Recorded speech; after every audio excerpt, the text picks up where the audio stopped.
एक ही मकड़ी तीन काम करती है, धागा बनाती है, धागे में खेलती है, धागे को निकल जाती है। उसी प्रकार परमात्मा से ही ये संसार बना। कैसे बना? जैसे मकड़ी से जाल बना, ऐसे ईश्वर से संसार बना। कहीं बाहर से सामान नहीं लाना पड़ा, ये सब ईश्वर के भीतर ही सब था। जैसे मकड़ी के भीतर ही जाल था, उसे कहीं बाहर से धागा लाने की जरूरत नहीं पड़ी। ईश्वर से ही ये संसार बना, ईश्वर ही संसार में रमण करते हैं, और ईश्वर ही ब्रह्मा बनकर उत्पन्न, विष्णु बनकर पालन और शिव बनकर संहार करते हैं। ये रोज की लीला। भगवान तो भगवान है, उनके जैसे तो वही है, दूसरा नहीं हो सकता कोई। ऐसे भगवान जन्माद्यस्य यतोऽन्वयादितरतश्चार्थेषु सब कुछ जानते हैं। आपको और हमको कितनी भाषाएं आती हैं? कोई 2 भाषा जानता है, कोई 4 भाषा का ज्ञानी है, कोई 10 भाषा का ज्ञानी होगा। लेकिन धन्य है भगवान, इस धरती में चींटी की भाषा क्या है, हाथी की भाषा क्या है, बकरी की भाषा क्या है, गाय की भाषा क्या है, सुअर की भाषा क्या है, इंसान की भाषा क्या है, पक्षी की भाषा क्या है, मछली की भाषा क्या है। इस संसार में पक्षी क्या बोलता है, किसी की भाषा शायद हम ना समझें, पर भगवान ऐसे हैं जो चींटी से लेकर हाथी तक सबकी भाषा समझते हैं कि कौन क्या कह रहा है, कौन क्या करना चाह रहा है, कौन क्या कहना चाह रहा है। एक चींटी चली, क्या आप बता सकते हैं कि ये चींटी जो जा रही है ये अगले पल किस तरफ मुड़ेगी? क्या आप जानते हैं? पर भगवान इस संसार की प्रत्येक चींटी के बारे में ये जानते हैं कि अगले क्षण, आज नहीं कल जब ये चलेगी तो कल कितने बज के कितने मिनट में किस तरफ मुड़ेगी, ये किस तरफ जाएगी, ये हम कल कहां जाएंगे, कल क्या करेंगे, क्या बोलेंगे, ये भगवान को पता है। भगवान क्या नहीं जानते, आपको पता है? आजकल ऐसे ऐसे सॉफ्टवेयर आ गए हैं जो इतना फास्ट काम करते हैं कि पल भर में सारी दुनिया की जानकारी आपके सामने कुछ ही सेकंडों में रख देंगे। हाँ या ना? गूगल से भी एडवांस चीजें आ गई मार्केट में, गूगल से भी फास्ट काम करने वाली चीजें, फास्ट काम करने वाले सॉफ्टवेयर आ गए मार्केट में। हाँ या ना? फिर सोचो कि इंसान की बनाई चीजें इतनी फास्ट हैं, तो परमात्मा कितने फास्ट हैं, है ना? जिस परमात्मा ने आपको इतना दिमाग दिया है तो उनके पास कितना होगा। इसलिए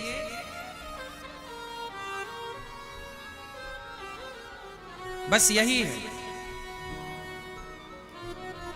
हमारे पास एक घड़ा होता है। हम बाजार गए तो दुकान से एक घड़ा खरीद के ले आए, तो जब हमारे पास एक घड़ा है तो घड़ा बनाने वाले के पास कितने घड़े होंगे? बोलो हाँ। आपके पास कान का एक सेट है, गले का एक सेट है, गोल्ड का, सोने का। जब आपके पास एक है तो इसे बेचने वाले के पास कितना होगा? हाँ या ना? तो जब हमारे पास एक घड़ा है तो घड़ा बनाने वाले के पास कितना होगा? जब हमारे पास इतना दिमाग है तो दिमाग बनाने वाले के पास कितना दिमाग होगा? कल्पना कीजिए आप। आपके पास इतना सा दिमाग, उसमें भी आप इतनी तरक्की कर रहे हैं। परमात्मा का सिस्टम कितना एडवांस है। आज के 5 साल पहले जो बाजार में गाड़ियां चलती थी, अब वो गाड़ियां बाजार में नहीं बिकती, एडवांस गाड़ियां आ गई। हाँ या ना? हर साल गाड़ियां नई आती हैं। 2020 की गाड़ी 2023 में पुरानी हो गई, 2023 में 2022 की गाड़ी पुरानी हो गई। हाँ या ना? इंसान की बनाई चीजें साल भर में पुरानी हो जाती हैं। इंसान की बनाई चीजें साल भर में बदलनी पड़ती हैं। इंसान की बनाई चीजें हर बार उन्हें अपडेट करना पड़ता, अपग्रेड करना पड़ता है। परंतु इंसान को भगवान ने करोड़ों साल पहले बनाए। जैसा तब था वैसे ही आज है, वैसा ही 2 हाथ पांव वाला तब था वैसे ही 2 हाथ पांव वाला आज है। क्यों? क्योंकि परमात्मा ने आने वाले करोड़ों साल के लिए सिस्टम में डाल के रखा है, किसी अपग्रेड करने की जरूरत नहीं है, अपडेट करने की जरूरत है, ऑलरेडी इतना माइंडेड है, ऑलरेडी है। तो आप इंसान ईश्वर की सबसे सुंदर संरचना है। जब ईश्वर ने कुत्ता बनाया, बिल्ली बनाई, हाथी बनाए, शेर बनाए, ये सब बनाया तो सही, लेकिन परमात्मा को शांति नहीं मिली, उन्हें अच्छा नहीं लगा। कुत्ता बनाया, गधा बनाया, जब आखिरी में भगवान ने इंसान बनाए तो भगवान ने कहा कि ये सबसे बेस्ट। ईश्वर ने भी इंसान बनाने के बाद फिर कुछ नहीं बनाया, समझो आप। इंसान ईश्वर की 84 लाख योनियों में सबसे सुंदर संरचना यदि किसी की है तो इंसान की। लोग कहते हैं कि ये कबूतर कितना सुंदर है, लोग कहते हैं ये मोर कितना सुंदर है। ना साहब, भगवान को मोर सुंदर नहीं लगा, भगवान को कबूतर सुंदर नहीं लगे। उन सबको बनाने के बाद आखिरी में जब इंसान बनाए भगवान ने, फिर इंसान बनाने के बाद कुछ नहीं बनाया आगे, सबसे आखिरी, इसके बाद जरूरत नहीं। सबसे सुंदर है प्राणी इंसान, मनुष्य, स्त्री, पुरुष, बड़े भाग्य मानुष तन पावा। और आज ईश्वर की इतनी सुंदर संरचना को पाकर, ईश्वर के द्वारा दिए गए इतने सुंदर शरीर को पाकर आप अब क्या बन सकते हैं? अच्छा एक बात बताएं, भगवान ने देवता नहीं बनाए, समझना, भगवान ने देवता नहीं बनाए, देवता इंसान ही बनते हैं। अच्छे कर्म कर लिया तो देवता हो गए, बुरे कर्म कर लिया तो राक्षस हो गए। राक्षस और देवता ये भगवान ने नहीं बनाए, ये हम लोग स्वयं तय करते हैं कि हमें देवता बनना है या राक्षस बनना है। रावण भगवान ने नहीं बनाए, भगवान ने तो एक इंसान पैदा किया था जो बाद में चलकर रावण हो गया। भगवान ने तो एक इंसान पैदा किया था जो आगे चल करके देवराज इंद्र हो गए। भगवान ने तो एक इंसान पैदा किया था जो बाद में चलकर कभी वो महावीर हो गए, कभी वो बुद्ध हो गए, कभी वो राम हो गए, कभी वो कृष्ण हो गए।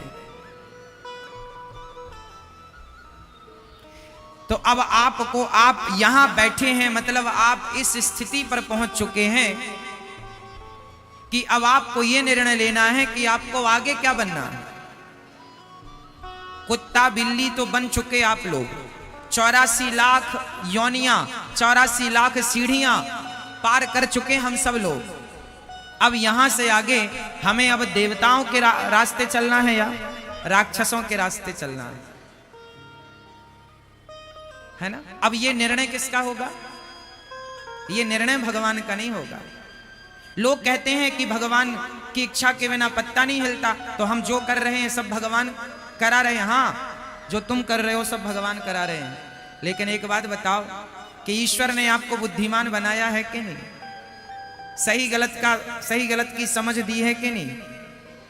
तो वो निर्णय आपको लेने पड़ेंगे, सही गलत का निर्णय आपको लेना पड़ेगा। अब आप यहां आ गए, अब आपको ये निर्णय लेना पड़ेगा कि अब हम देवताओं वाले काम करें या राक्षसों वाले काम करें, राम वाले काम करें या रावण वाले काम करें। राम बनना भी आपके हाथ में है और रावण बनना भी आपके हाथ में है, जो मर्जी हो बन जाइए। ईश्वर ने तो इंसान बनाए थे, अब देवता और दैत्य आपके हाथ में। ठीक है मेरी मां, ये ईश्वर की अंतिम संरचना है। इसलिए कहते हैं बड़े भाग्य मानुष तन पावा, सुर दुर्लभ सदग्रंथ निगावा। दुर्लभो मानसो देहो देहि नाम क्षण भंगुर, तत्रापि दुर्लभम मन्ये वैकुंठ प्रिय दर्शनम। ये मानव का चोला यूं ही नहीं मिला, बड़े जतन से हमें ये मानव का शरीर प्राप्त हुआ है। इसलिए अब संभल जाओ, आगे जिम्मेदार हम खुद होंगे ना कि ईश्वर, क्योंकि ईश्वर ने हमें बुद्धि दे रखी है, सही गलत का हम निर्णय कर सकते हैं।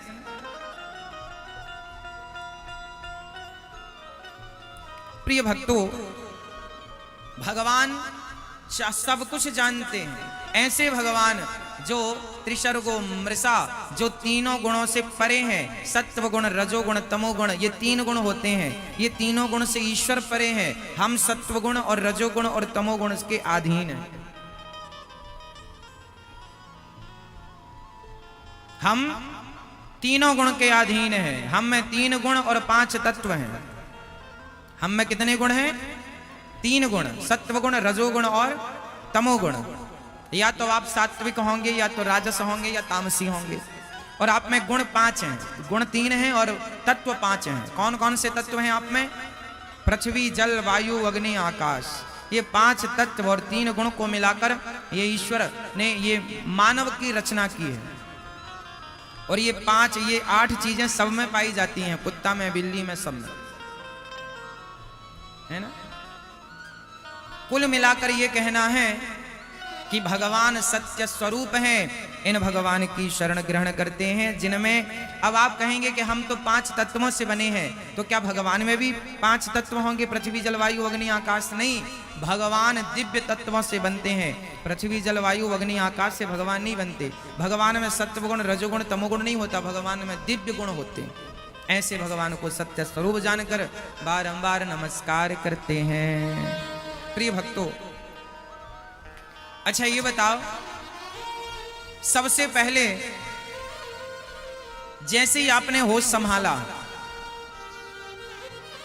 आप बड़े हो गए, मैच्योर हो गए, समझदार हो गए, उसके बाद आपको क्या जानने की आवश्यकता पड़ी? अच्छा बताओ, आजकल कुछ लोग कहते हैं हम धार्मिक नहीं, हमारा धर्म से कोई लेना देना नहीं। अच्छा बताओ, जीवन में, आपके जीवन में धर्म होना जरूरी है या नहीं? फटाफट उत्तर देना है आपको।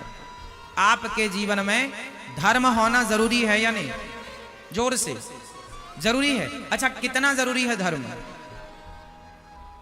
अच्छा, धर्म जरूरी है। बताओ धर्म क्या चीज है, क्या है, कहां जरूरत पड़ती है? आपके जीवन में धर्म की कहां जरूरत पड़ी, जरा बताओ।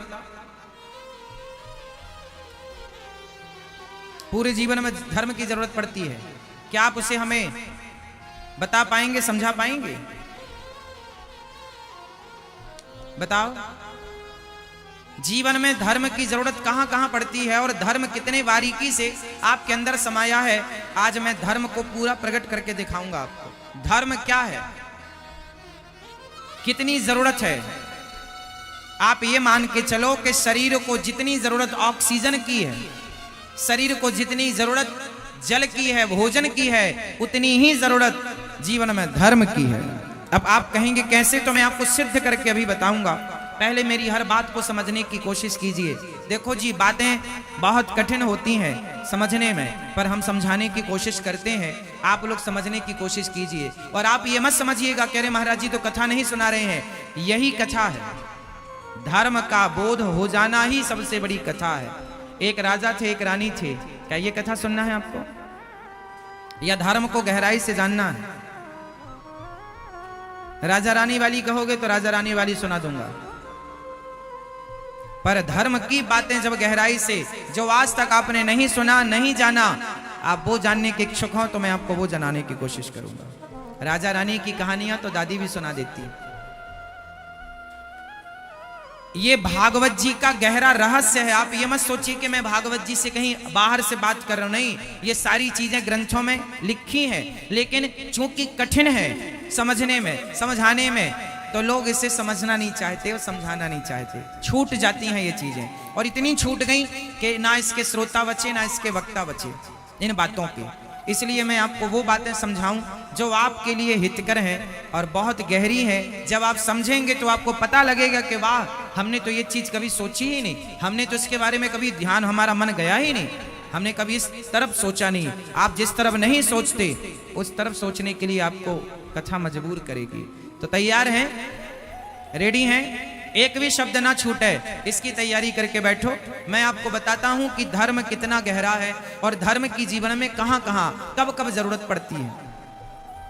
लोग कहते हैं कि मैं धर्म को नहीं जानता, मैं धर्म से दूर रहता हूं। ना, इस संसार में धर्म से कोई दूर रह ही नहीं सकता। यदि आप ये बातें कर रहे हैं तो आप जरूर अज्ञानी हैं।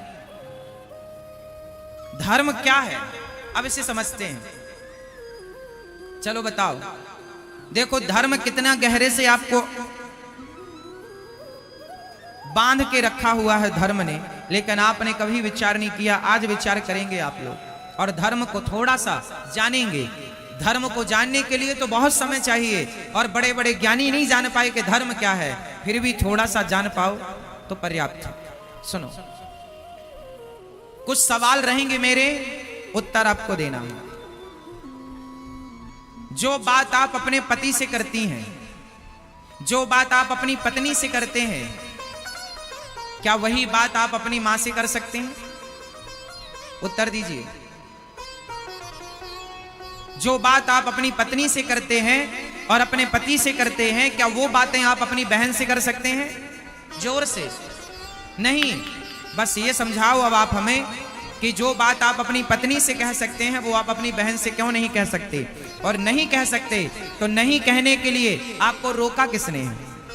आप जो बात अपनी पत्नी से कह सकते हैं वो बात अपनी बहन से क्यों नहीं कह सकते? जो बात आप अपने पति से कह सकते हैं वो बात आप अपने भाई से क्यों नहीं कह सकते? किसने रोका है? बस इस प्रश्न का उत्तर दो। आपको किसने रोका है? जो बात आप अपने पति से कहती हैं वो अपने भाई से कह दें, किसने रोका है? जोर से, किसने रोका है? कौन है रोकने वाला? जोर से, कौन है? हाँ, ये जो रोकने वाला है, ब्रेक लगाने वाला है कि पत्नी से क्या कहना है और बहन से क्या कहना है। ये जो बहन और पत्नी के बीच में जो फर्क पैदा कर रहा है, इसी फर्क का नाम धर्म है।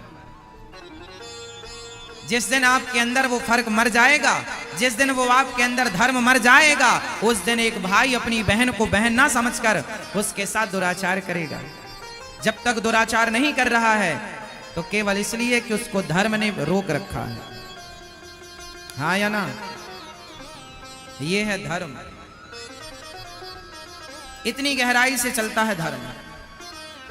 एक अज्ञानी, आप तो पढ़े लिखे हैं जितने लोग यहां बैठे हैं, गांव का एक अज्ञानी आदमी भी अंगूठा छाप, वो भी जो एक अक्षर नहीं पढ़ा स्कूल जाकर, वो भी जो बातें अपनी पत्नी से करेगा वो बात अपनी बहन से नहीं कर सकता।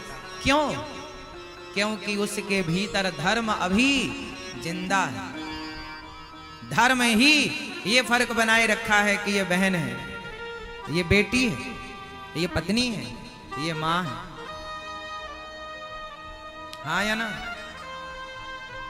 एक लड़का अपने गांव की लड़कियों को छेड़ता है, उसे परेशान करता है उन लड़कियों को, लेकिन उसकी जवान बहन घर में है, वो अपनी बहन को बिल्कुल भी गलत नजरों से नहीं देखता। एक लड़का जो गांव की सारी लड़कियों को गंदी नजरों से देखता है, लेकिन खुद की बहन को वो गंदी नजरों से नहीं देखता। बताओ, जब सबको देखता है तो ये भी तो जवान लड़की है, इसे भी देख, नहीं, उसे नहीं देखेगा, क्योंकि उसे देखने के लिए किसी ने रोका है, और जिसने रोका है उसी का नाम धर्म है। ये है धर्म। लोग कहते हैं कि हमारे को धर्म की जरूरत नहीं है, बिना धर्म के आप राक्षस हैं। अच्छा, धर्म कुत्ते के पास नहीं है, समझना। धर्म जानवरों के पास नहीं है। हाँ या ना? कुत्ता अपनी मां से जन्म लेता है, पिल्ला होता, छोटा सा दूध पीता है, पर वही जब बड़ा हो जाता है, कुत्ता हो जाता है, तो वो अपनी मां के साथ वह पतिवत व्यवहार करने लग जाता है, क्योंकि वो कुत्ता है, उसके अंदर धर्म नहीं है। समझना। लोग कहते हैं कि हम तो कुत्ता भी खा लेते हैं, हम तो मछली भी खा लेते हैं, हम तो मुर्गी भी खा लेते हैं, हम तो बकरा भी खा लेते हैं, क्या बुराई है खाने में? ना जी, बुराई है। उन लोगों के पास धर्म नहीं है। मुर्गी के अंदर ममता तो है, वो अपने बच्चों को लाड़ प्यार करती है। कुतिया के अंदर ममता है, वो अपने बच्चों को पुचकारती है, दूध पिलाती है, ममता है, करुणा है, पर धर्म नहीं। बात समझिएगा, ममता करुणा अलग विषय है और धर्म अलग विषय है। कुत्ता के पास करुणा है, शेरनी अपने बच्चे को जन्म देती है, चाटती है, दुलार करती है, दूध पिलाती है। हाँ, भैंस अपने बछड़े बच्चे को जन्म देती है, लाड़ करती है, प्यार करती है, सब है, लाड़ है, प्यार है, ममता है, करुणा है, दया है, क्षमा है, सब कुछ हो सकता है। लेकिन धर्म 84 लाख योनियों में, चींटी से लेकर हाथी तक, सब में दया करुणा हो सकती है, पर धर्म केवल मनुष्य के पास है। और मनुष्य होकर भी आप यदि धर्म को स्थान ना देंगे तो आप में और कुत्ते में फिर कोई भेद नहीं रहा। धर्म जरूरी है। अब जरा समझिएगा और गहराई से समझते हैं इसे। राम और रावण, इन दोनों में आप धर्म ज्यादा किसके अंदर है? धर्म की अधिकता किसके पास है, राम या रावण? जोर से। राम। क्यों? राम के सामने भी एक औरत आई जिसका नाम था सूर्पनखा। ऑफर रखा उसने कि हमसे विवाह कर लो। राम जी ने उसकी तरफ नहीं देखा, मां कहकर संबोधित किया। हमारे लिए पराई स्त्री मां, बहन और बेटी होती है। जबकि रावण के सामने भी एक पराई औरत आई, पराई स्त्री आई, माता सीता। तो राम ने पराई स्त्री के ऑफर को ठुकरा दिया, राम ने, और रावण ने पराई स्त्री को चोरी से हरण कर लिया। राम और रावण में क्या अंतर है? सिर्फ धर्म का। रावण के अंदर धर्म नहीं है, राम के अंदर धर्म है। रावण के अंदर धर्म होता तो पराई औरत को ना चुराता। जिसके अंदर में धर्म होता है ना, वही पराई नारी को अपनी मां, बहन, बेटी मानता है। जिसका धर्म मर जाता है वो पराई स्त्री को उठाकर उसके साथ दुराचार करने की कोशिश करता है। इसलिए करने की कोशिश करता है क्योंकि उसके अंदर का धर्म मर गया। इसलिए आप लोग एक बात कान खोलकर सुनिएगा, आप अपने भीतर के धर्म को मत मरने दीजिएगा। आज के इस कलयुग में लोगों के अंदर का धर्म ही तो मर गया। अब बताओ, एक बेटे ने अपनी मां को घर से निकाल दिया। क्यों निकाल दिया? क्योंकि उसके अंदर का धर्म मर गया। धर्म कहता है कि मां भगवान है, मातृदेवो भव। मैं अपनी मां को भगवान की तरह मानता हूं, भगवान की तरह आदर और सत्कार करता हूं। क्यों? क्योंकि मेरे अंदर धर्म अभी जिंदा है। आप अपनी मां की आरती उतारते हैं क्योंकि आपके अंदर धर्म अभी जिंदा है। आप अपनी सास की सेवा करती हैं क्योंकि आपके अंदर अभी धर्म जिंदा है। और जिसने अपनी मां को घर से निकाल दिया, 2 रोटी देने से मना कर दिया, समझ लो किसका धर्म मर गया। अरे बात शरीर की नहीं है, शरीर की कोई वैल्यू नहीं है। आपके भीतर धर्म जो है वो धर्म कीमत रखता है। रावण और राम में, दोनों में सिर्फ धर्म का अंतर था। एक के अंदर धर्म ना होने से गली गली पुतले जलाए गए और एक के अंदर धर्म होने से घर घर पूजा गया। था भरा सोना खचाखच लंक की दीवार में, एक रत्ती नहीं मिला रावण को मरती वार में। जाने न देना धर्म, दोहराओ इस लाइन को, जाने न देना धर्म, करना लोभ मत धन धाम का। और धर्म ही जाता रहा तो धन रहा किस काम का। धर्म चला गया और धन रह गया तो उस धन का करोगे क्या? धर्म में बहुत बड़ी शक्ति है। वैश्या के पास धर्म होता है कि धन होता है? जोर से, जोर से। वैश्या के पास धन तो होता है, धर्म नहीं होता। अब आपको देखना है कि आप अपने जीवन में धर्म को बचा रहे हैं या धन को बचा रहे हैं। धन को बचाने में धर्म ना चला जाए। धन चला गया तो कल आ जाएगा, पर धर्म चला गया तो कभी नहीं आएगा। इसलिए रामो विग्रहवान धर्मः, राम ही धर्म है। धर्म को धर्मो रक्षति रक्षितः। धर्म के लिए राजा हरिश्चंद्र बिक गए। धर्म के लिए मोरध्वज ने बेटे को वारे से चीर कर दान दिया। धर्म के लिए दशरथ जी ने कहा था कि मैं तुम्हें 2 वचन दूंगा कैकेयी को, चाहते तो मुकर जाते कि मैं नहीं देता राम को वनवास, क्या कर लोगी, तुम औरत जात थी, दबा देते, वाणी दबा देते, जबान दबा देते। कौन सुनता है? आज पति से पत्नियां कितनी बातें करती हैं, कहां पति ध्यान देता है? दशरथ जी भी ध्यान ना देते, लेकिन नहीं, धर्म था, कह दिया, कह दिया। धर्म। आज जिनका नाम आप जानते हैं इतिहास में, सिर्फ धर्म के बदौलत जानते हैं। क्योंकि उनके पास धर्म की अधिकता ज्यादा थी, धर्म अधिक मात्रा में था। इसलिए अब आपसे सवाल, बताइए आप जीवन में धन को चुनना पसंद करेंगे या धर्म को? जोर से।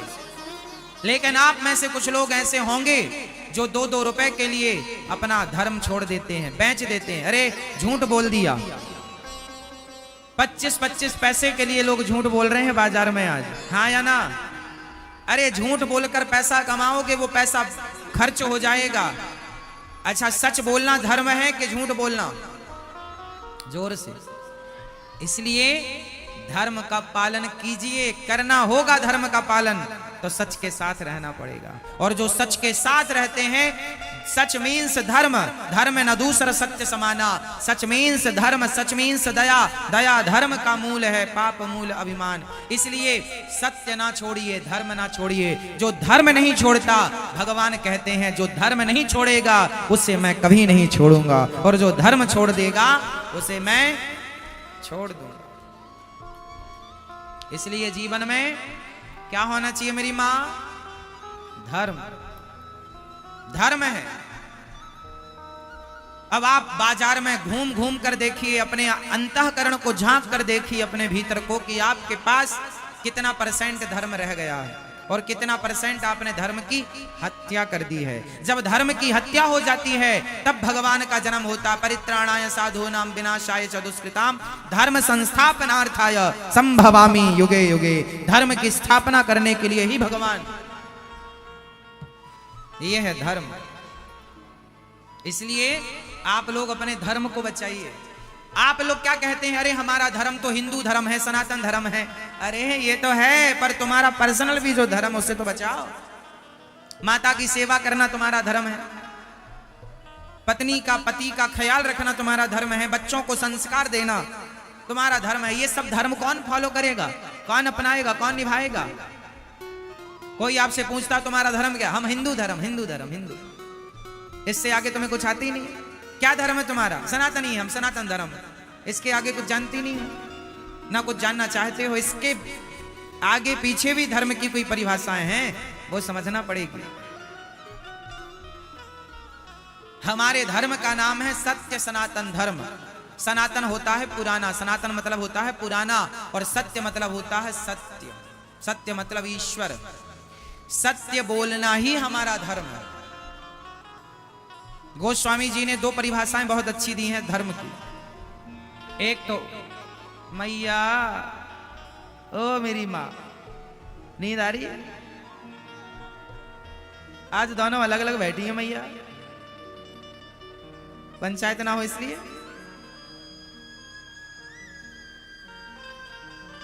सुनो मेरी माँ,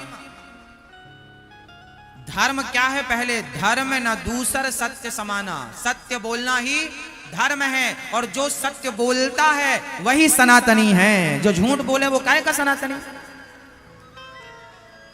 हाँ या ना? तो आप सत्य बोलो। यहां पे लोग मर गए पर सत्य नहीं छोड़ा।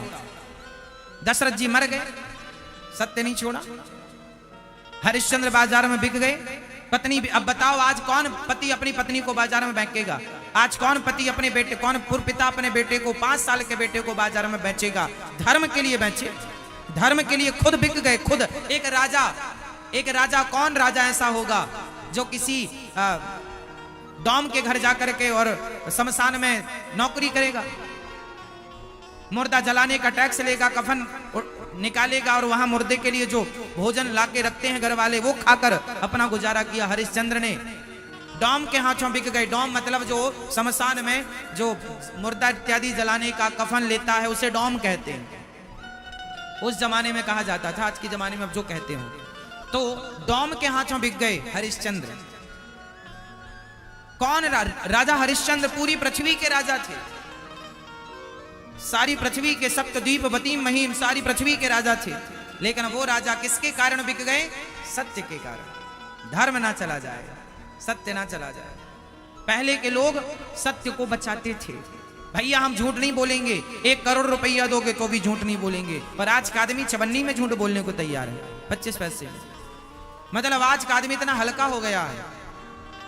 इसलिए जमाना हल्का हो जाए। आज हमारे देश में 140 करोड़ लोग रहते हैं और ये पृथ्वी 140 करोड़ लोगों के बल पर नहीं, 140 करोड़ लोगों में जो कुछ सत्यवादी लोग बचे हैं गिने चुने, मुझे लगता है कि 140 करोड़ लोगों में कुछ 1000, 2000, 5000 लोग शायद आज सत्यवादी हों पूरे देश में। मुझे लगता है कि ये पृथ्वी 140 करोड़ लोगों के बल पर नहीं, उन कुछ सत्यवादी लोगों के बल पर टिकी है। आप जैसे धर्मात्माओं के बल पर यह पृथ्वी टिकी है, जो आज के इस घोर कलयुग में भी आप लोगों ने कथा सुनने के लिए समय निकाला है। और आप में से कुछ लोग ऐसे होंगे जो सत्य बोलते होंगे।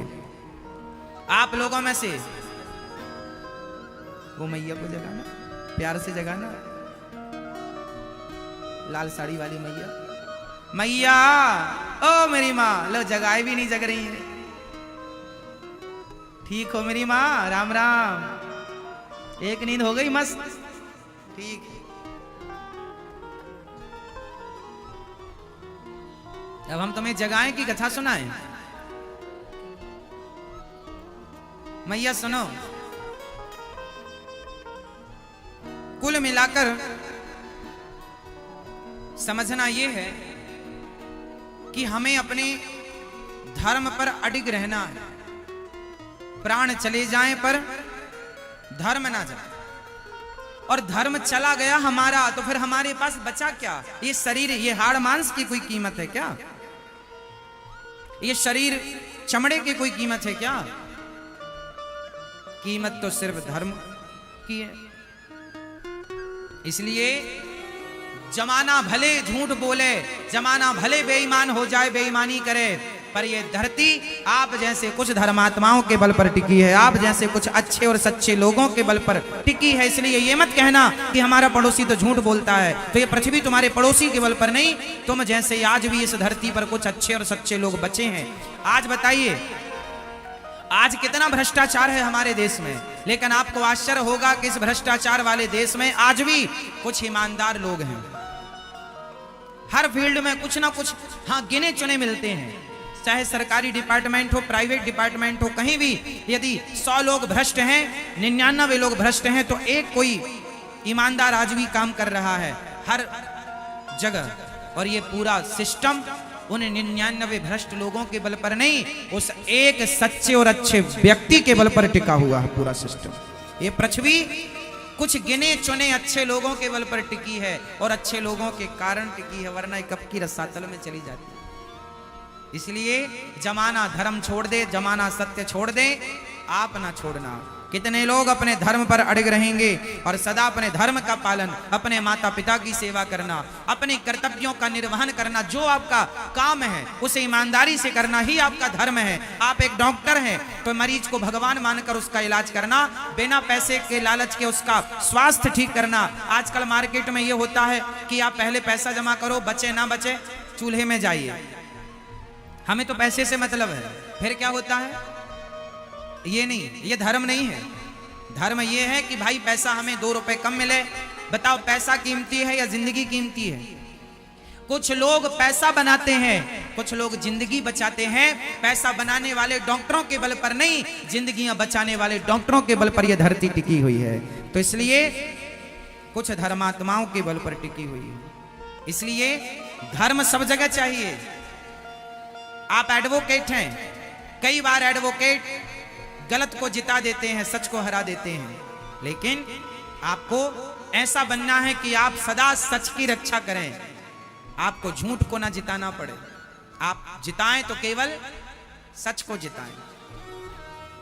जीवन में सिद्धांत बनाओ अपने कि मुझे झूठ का साथ नहीं देना। झूठ का मुझे करोड़ रुपए मिल रहा होगा और मेहनत का मुझे 1000 रुपए मिल रहा होगा, तो मैं 1000 में प्रसन्न हूं, मैं करोड़ में नहीं जाऊंगा, क्योंकि मैं कम से कम ईमानदारी से तो रहूंगा। क्योंकि मुझे हिसाब यहां नहीं, यहां से आगे भी यात्रा करनी है। हम सबको आगे की यात्रा करनी है ना आप सबको, तो वहां हिसाब देना पड़ेगा ना मेरी मां। बेईमानी करके यहां तो धन्ना सेठ बन जाओगे, पर आगे हिसाब मांगेंगे जब भगवान, तो क्या मुंह दिखाओगे? जो धन्ना सेठ बने हो, तुम धन कमाए हो, वो तो तुम्हारे संग जाएगा नहीं। तो संग क्या जाएगा? धनानि भूमौ पशवस्य गोष्ठे नारी गृहद्वारी जनः श्मशाने देहश्चितायां परलोक मार्गे धर्मानुगो गच्छति जीव एकः, एक धर्म हमारे संग संग चलता है। तो धर्म, धर्म कम शरणम गतः, धर्म सत्य की शरण में चला गया। जो सत्य वो धर्म, जो धर्म वो सत्य। भगवान ने 24 अवतार धारण किए केवल धर्म को बचाने के लिए। कितने अवतार हैं भगवान के? मैया, भगवान के 24 अवतारों में से 5 अवतारों के नाम बताओ। आप बताओ, 24 अवतारों में 5 अवतारों के नाम बताओ आप। राम जी, श्री कृष्ण जी, विष्णु जी, चौथा हनुमान जी, पांचवा शंकर। 2 सही हैं, 3 गलत हैं आपके। वामन अवतार, विष्णु अवतार, हाँ? परशुराम जी, ठीक है। राम जी, कृष्ण जी, 4। 5वां नहीं आ रहा, आप बताओ 5। भगवान के 24 अवतार हुए हैं, उनमें सिर्फ 5 नाम बताने हैं आपको। आप बैठो, दादाजी बताएंगे। वामन, राम जी, कृष्ण जी,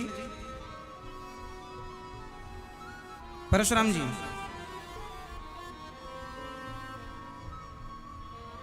आप बताइए 5 अवतार भगवान के। हाँ? वामन अवतार, राम, कृष्ण,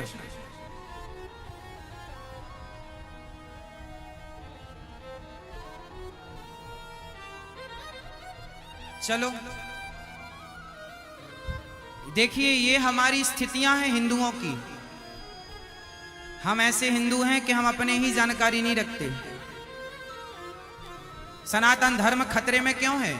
क्योंकि सनातनी लोग सनातन की जानकारी नहीं रखते।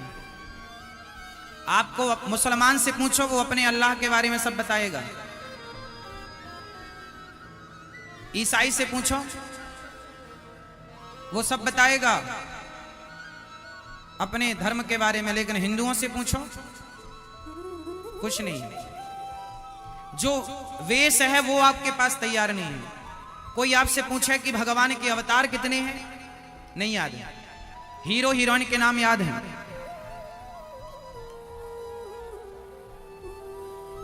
चौबीस अवतार किनके हैं पहले तो ये कन्फर्म कराओ आप लोग हमें। 24 अवतार जो हम कह रहे हैं, किनके 24 अवतार हैं आप बताओ। राम जी किनके अवतार हैं? विष्णु जी के। तो अभी तो आपने विष्णु जी और राम को एक में रखा था। हाँ, भगवान श्रीमन नारायण कहो, विष्णु कहो, सब सही है। भगवान नारायण के 24 अवतार हैं। भगवान नारायण के सही उत्तर होगा नारायण। भगवान नारायण के, हरि के, भगवान श्रीमन नारायण के 24 अवतार हैं। और वो 24 अवतार कौन कौन से हैं? कुछ अवतार तो आप याद कर लो, पूरा ना याद कर पाओ, ठीक बात है कि सबको याद नहीं होता, पर बेसिक जानकारियां तो हों। हमारे अपने धर्म के बारे में हम जानेंगे तब ना हम लोगों को बताएंगे हमारा धर्म क्या है। जैसा कि भी हमने बताया कि सत्य बोलना धर्म है, दया करना धर्म है ना। जैसा कि हमारे देश में 99% लोगों को बस यही पता है तुम्हारा धर्म क्या है, हिंदू धर्म। तुम्हारा धर्म क्या है, सनातन धर्म। बस इससे ज्यादा कुछ नहीं जानते बेचारे। जानते नहीं है ऐसा नहीं है, जानना चाहते नहीं है। जानना चाहोगे तो बहुत सारी जानकारियां हैं। इसलिए आप जानो, और जानना, ज्ञान प्राप्त करना अच्छी बात है, और विशेषकर अपने धर्म के बारे में हम अपने बच्चों को जानकारी दें। हमारे देश में यह गड़बड़ी हो गई कि हमने अपने शास्त्रों को, अपने वेदों को ना पढ़कर पश्चिमी सभ्यता को फॉलो किया। उनके पास ज्ञान में कुछ नहीं है। ज्ञान जितना भी दुनिया तक पहुंचा है भारत से ही पहुंचा है। विश्व गुरु भारत था, है, रहेगा, क्योंकि दुनिया को ज्ञान देने वाला, सही दिशा देने वाला, दुनिया को 9 के आगे की गिनती पता नहीं थी, तब भारत का एक बेटा आर्यभट्ट ने दुनिया को 10 बताया, 11 बताया और 12 बताया, 0 दिया आर्यभट्ट। तो कहने का तात्पर्य यह है कि सारा ज्ञान यहीं से सप्लाई होता है। पृथ्वी से सूर्य की दूरी साइंस जो कहता है वो स्वामी जी ने पहले ही लिख दिया। युग सहस्त्र योजन पर भानु लील्योताहि मधुर फल जानू। अब आप सुनो कि भगवान के अवतार कितने हैं। पहला अवतार भगवान नारायण से ब्रह्मा जी उत्पन्न होते हैं और भगवान का पहला अवतार होता है सनकादि, सनक, सनंदन, सनातन, सनत कुमार। सनक, सनंदन, सनातन, सनत कुमार, 4 रूपों में ये चारों 5 साल के बच्चे रहते हैं। कभी टीवी सीरियल में आपने ये चीजें देखी होंगी, 5 साल के बच्चे रहते हैं। ये पहला अवतार है, ब्रह्मचारी रहते हैं, बटुक। दूसरा अवतार है भगवान का बाराह। कौन सा अवतार? बाराह अवतार, बाराह। तीसरा अवतार भगवान का है नारद जी। नारद जी भी भगवान के अवतार हैं। चौथा अवतार है भगवान का नर नारायण। जो बद्रीनाथ जी में 2 पर्वत हैं, एक नर है और एक नारायण है। वही नर नारायण त्रेता में द्वापर में उत्पन्न हुए। नर बने अर्जुन, नारायण बने भगवान कृष्ण। वही है बद्रीनाथ में नर नारायण भगवान की मंदिर में नर नारायण भगवान की पूजा होती है। 2 पर्वत है, एक नर है एक नारायण, बद्रीनाथ जी, ठीक है। तो ये नर नारायण। 5वें अवतार हैं भगवान कपिल देव जी, जिन्होंने अपनी मां देवहूति को दिव्य उपदेश दिया, माता देवहूति को, भगवान कपिल देव जी। ये 5वें अवतार हैं। 6वें अवतार हैं भगवान के दत्तात्रेय जी। ये दत्तात्रेय जी कौन है? जिन्होंने 24 गुरु बनाए हैं। दत्तात्रेय जी भगवान एक अवतार में दत्तात्रेय जी के रूप में प्रकट भए, जिन्होंने 24। दत्तात्रेय जी ने कितने गुरु बनाए? 24। क्या गुरु बनाए? पृथ्वी को, वायु को, अग्नि को, आकाश को सीखा। हम सबसे सीख सकते हैं। 6वें गुरु हैं दत्तात्रेय जी। दत्तात्रेय जी 6वें अवतार। 7वें में यज्ञ भगवान, जो हम यज्ञ करते हैं, यज्ञ, वो यज्ञ भी भगवान नारायण का अवतार है, यज्ञ नारायण भगवान। 8वें अवतार भगवान ऋषभ देव जी, जहां से जैन धर्म स्टार्ट हुआ। जैन धर्म के पहले तीर्थंकर भगवान ऋषभ देव जी, ये भगवान हमारे 8वें अवतार हैं। 9वें अवतार हैं पृथु, जिन्होंने पृथ्वी का दोहन किया। 10वें अवतार मत्स्य, मछली। आपको पता है भगवान ने एक मत्स्य अवतार धारण किया था, मछली का, हाँ या ना? एक अवतार है भगवान का 11वां कच्छप, कछुआ बने थे भगवान। कब बने थे? जब समुद्र मंथन हुआ था तो मंदराचल पर्वत को थामने के लिए भगवान ने कच्छप अवतार लिया था। याद रखना, अभी फिर से 5-5 पूछूंगा, अभी पूरा नहीं हुआ। हाँ, 12वां अवतार है भगवान का धनवंतरी। धनवंतरी भगवान अमृत लेकर प्रकट हुए थे समुद्र मंथन से।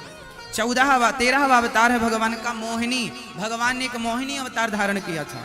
समुद्र मंथन में जो अमृत निकला, देवताओं ने, दैत्यों ने छीन लिया, तो अमृत का बंटवारा करने के लिए भगवान को क्या बनना पड़ा? मोहिनी, मोहिनी अवतार। 14वां भगवान का नरसिंह, नरसिंह अवतार। किसके लिए बने? नरसिंह अवतार किन के लिए हुआ था?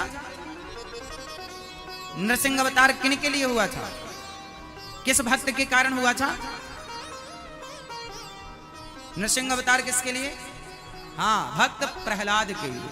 प्रहलाद के पिता हिरण्यकश्यपु बड़े दुष्ट थे, उसे मारा भगवान। 15वां अवतार है वामन। 15वां अवतार है वामन। वैसे वामन अवतार सबको याद था, अच्छा है। 16वां अवतार है भगवान का परशुराम जी। 17वां अवतार है भगवान का वेद व्यास जी, जिन्होंने वेदों को 4 भागों में डिवाइड किया, 18 पुराण लिखे। 18वां अवतार है भगवान का राम। 19वां अवतार है भगवान के बलराम जी। बलदाऊ भैया भी भगवान के 24 अवतारों में एक अवतार है। 20वें अवतार है भगवान श्री कृष्ण। 21वें अवतार है बुद्धावतार, बुद्ध अवतार। 22वें अवतार है भगवान के हरि, हरि, हरि अवतार। 23वें अवतार है हंस अवतार। और 24वें अवतार अभी हुए नहीं है, होंगे कलयुग के आखिरी में। संबल गांव विष्णु यश नाम के ब्राह्मण के यहां कल्कि अवतार। कौन से अवतार? अब ये सारे अवतारों को एक दोहे में कैसे पिरोया गया है वो जरा समझिएगा। आप एक दोहा याद कर लीजिएगा, तो ये दोहे में आपको सारे अवतारों के नाम याद हो जाएंगे। नारायण नारद हरि कपिल देव श्री राम, हंस हयग्रीव मोहिनी दत्तात्रेय सुखधाम। नरसिंह वामन व्यास जी ऋषभ देव कौमार, यज्ञ पुरुष धनवंतरी बुद्ध कल की अवतार, पृथु राजा बारह पुनि कृष्ण चंद्र भगवान, परशुराम मत्स्य कमठ पद्म पुराण प्रमाण। ये 24 अवतार, एक दोहा दो दोहे में ये पूरे अवतार पिरोए गए हैं, ये याद कर लीजिएगा, है ना। ये सब चीजें आपको याद रखनी चाहिए, बहुत महत्वपूर्ण है। चलो बताओ भगवान के 5 अवतार कौन कौन से हैं? मैया बताएंगी, फटाफट उत्तर दे दो। हाँ, नरसिंह अवतार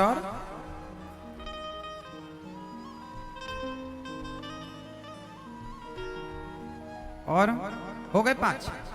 अब बगल वाली मैया बताएंगी।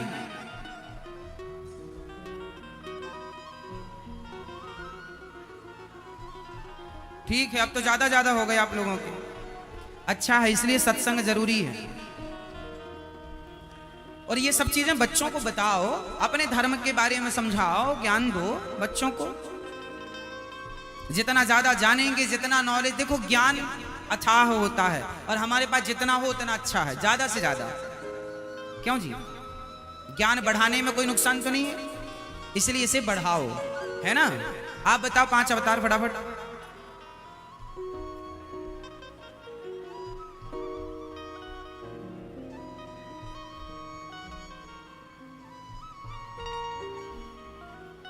याद कर लेना, शाम को पूछेंगे आपसे। तो भगवान के ये रहे 24 अवतार, और हर पूरे अवतारों की कथा भागवत जी में, पूरे अवतारों की कथा भागवत जी में। व्यास जी महाराज ने 17 पुराण लिखे, पर 17 पुराण लिखकर भी वो शांति को प्राप्त नहीं हुए। तब नारद जी ने कहा, मैं दासी पुत्र था, ब्रह्मा पुत्र बना, ये संतों की बड़ी कृपा है, आप भागवत जी की रचना कीजिए। वेद व्यास जी ने भागवत को महाभारत से स्टार्ट किया। अच्छा, महाभारत का युद्ध धर्म युद्ध था कि अधर्म युद्ध था? जोर से। धर्म युद्ध, धर्म क्षेत्र कुरुक्षेत्र, धर्म युद्ध था। अच्छा, महाभारत में ना धर्म युद्ध तो था, पर अधर्म बहुत ज्यादा हुआ। अब ये आपको बताना है कि अधर्म किसकी तरफ से हुआ, पांडवों की तरफ से या कौरवों की तरफ से? जोर से। पांडवों की तरफ से भी हुआ है। कहां हुआ है और क्यों हुआ है और क्यों जरूरी था, वो मैं आपको समझाऊंगा। आज महाभारत के बारे में कुछ आपको विस्तृत जानकारियां हम आपको देंगे। कहानियां महाभारत की तो सबको पता है, जो उसमें गहरा रहस्य है वो मैं आपको पहुंचाऊंगा। जो गूढ़ बातें हैं वो मैं आपको एक दृष्टिकोण दूंगा कि इस तरह से भी इससे देखा जा सकता है। महाभारत हुआ 2 पक्षों में, कौरव और पांडव। पांडवों ने अधर्म किया। अच्छा बताओ, पांडवों ने सबसे पहला अधर्म क्या किया? क्या किया? कौरवों ने सबसे पहला अधर्म क्या किया? भरी सभा में द्रौपदी की साड़ी खींचना, यह कौरवों का सबसे बड़ा अधर्म था। एक नारी को निर्वस्त्र करना भरी समाज में, उसके कपड़े उतारना भरी समाज में, भरे सभा में, यह सबसे बड़ा अधर्म था। अब आप ये देखिए कि उस अधर्म में ठहाका कौन कौन लगा रहे थे? दुर्योधन के 99 भाई, एक तो खींच ही रहा था दुशासन। उसमें कौन था? उसमें चुपचाप तमाशा देखने के लिए भीष्म पितामह भी थे, उसमें गुरु द्रोणाचार्य भी थे, और उसमें दानवीर कर्ण भी सम्मिलित थे। और ये सब क्या कर रहे हैं? इन धर्मात्माओं के बीच में, इन दिग्गजों के बीच में, इन महारथियों के बीच में, इन न्यायकर्ताओं के बीच में आज अन्याय हो रहा है, और ये चुपचाप तमाशा देख रहे हैं। परिणाम देखना आएगा, और जब आएगा तो सब पर भारी पड़ेगा, है ना। अधर्मियों को भगवान ने मारा, अर्जुन से मरवाया, इसलिए भगवान ने साथ किसका दिया? धर्म का। जीवन में अधर्म ना करना, पावर तुम्हारा पितामह जैसा भी क्यों ना हो। पूरे महाभारत के युद्ध में सबसे पावरफुल व्यक्ति कोई थे तो वो थे भीष्म पितामह, जिनके बाणों का सामना कोई नहीं कर सकता था। दानवीर कर्ण भी कम नहीं थे। गुरु द्रोणाचार्य जी का तो कोई जवाब नहीं था, जिन्होंने अर्जुन को धनुष पकड़ना सिखाया। लेकिन ये सारे दिग्गज मारे गए किसके कारण? इन्होंने सिर्फ अधर्म किया, इसके कारण। अधर्म की आयु लंबी नहीं होती मेरी मां, इसलिए अपने बच्चों को धर्मात्मा बनाना। आप अपने बेटे को डॉक्टर, इंजीनियर बनाना चाहें, एडवोकेट बनाना चाहें, जो बनाना चाहें बनाना, पर सब कुछ बनाने के पहले धर्मात्मा बनाना, क्योंकि धर्मात्मा होगा तो यहां से लेकर वहां तक सुखी ही सुखी होगा। धर्मात्मा व्यक्ति के पास पैसा कम होता है तो भी सुखी होता है, और अधर्मी के पास सोने की लंका हो तो भी परेशान रहता है। हाँ या ना? चलो, महाभारत का युद्ध स्टार्ट हुआ। अब एक बात बताओ कि दानवीर कर्ण को अर्जुन ने धर्म से मारा कि अधर्म से मारा? फटाफट उत्तर देना है आप सबको। दानवीर कर्ण को अर्जुन ने धर्म से मारा था कि अधर्म से? धर्म से, अधर्म से मारा। कैसे? दानवीर कर्ण का रथ जमीन में धंस गया था आखिरी समय। उस रथ को निकालने के लिए कर्ण रथ से उतरे और अपने रथ को उठा रहे थे, पहिया को ऊपर कर रहे थे। उसी समय भगवान ने कहा मारो। अर्जुन बोला नहीं मारूंगा, युद्ध का नियम है कि कोई रथ से नीचे हो उसे नहीं मारना। ये रथ से नीचे है, इसके हाथ में अभी शस्त्र भी नहीं है, हम बिना शस्त्र के से नहीं मार सकते। इसके हाथ में धनुष बाण नहीं है, ये बैठा है, हम नहीं मार सकते इसे। धर्म क्या कहता है कि योद्धा जब रथ में हो, आप रथ में हैं तो सामने भी वाला रथ में हो, आप जमीन में हैं तो सामने वाला, आपके हाथ में धनुष बाण है तो उसके हाथ में भी धनुष बाण हो, आपके हाथ में गदा है तो उसके हाथ में भी गदा हो। उसका हाथ खाली है और आपने उस पर प्रहार किया, ये गलत है। अर्जुन ने कहा ये गलत है प्रभु। भगवान ने कहा नहीं, सही गलत मैं देख लूंगा, तू तो मार। अर्जुन ने बाण मारा, कर्ण को छाती में बाण लगा। अब ये बताओ कि भगवान ने अर्जुन से गलत क्यों कराया? अब उत्तर सुनिएगा। धर्म वाले युद्ध में अधर्म क्यों हुआ? अब इसका उत्तर बहुत ध्यानपूर्वक आप लोग सुनिएगा और समझिएगा। जब अर्जुन कह रहे थे कि प्रभु इसे क्यों मारे हम ऐसे हाल में, तब भगवान ने कहा अर्जुन,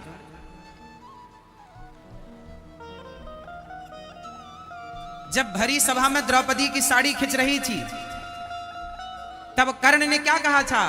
द्रौपदी तेरे 5 पति हैं, छठा मुझे बना ले, जैसे 5 वैसे ही 6।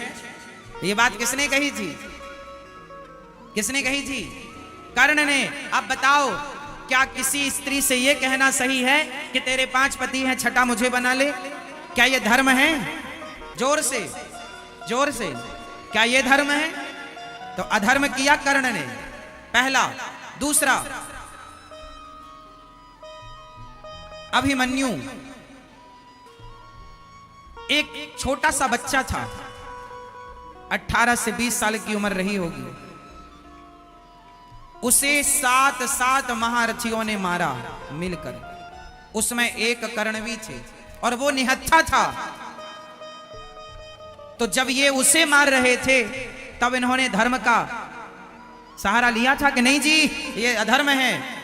जब इन्होंने अपने जीवन में धर्म का साथ नहीं लिया तो इनके लिए धर्म का मुंह कौन देखेगा? तुमने कब कब धर्म का साथ दिया है?